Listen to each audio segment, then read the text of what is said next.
sida la ogsoon yahay waxaa jira dadka abuurkooda qaabkooda dadyow fara badan oo ka duwan. haddaba daawade muuqaalkan waxaan kuugu soo xulay si aad u ogaato dadyow ka duwan sida normaalka ay dadku u abuuran yihiin. fadlan haddii aad muuqaalkan ka heshay like saar, mahadsanid.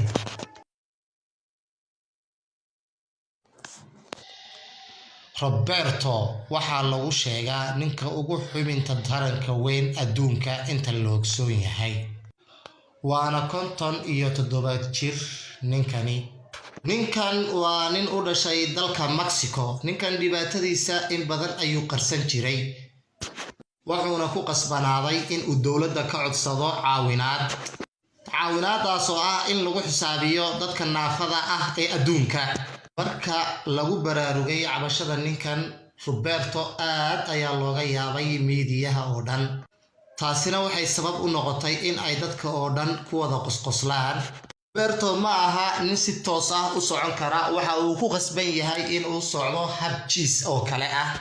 waxa uuna ka soo jeedaa dad sabool ah oo aan waxbaba haysan. Roberto waxa uu dalbaday in lagu daro rikoorka adduunka ee la yaabka dunida. waa loo diiday oo lama aqbalin in lagu daro rikoorka adduunka.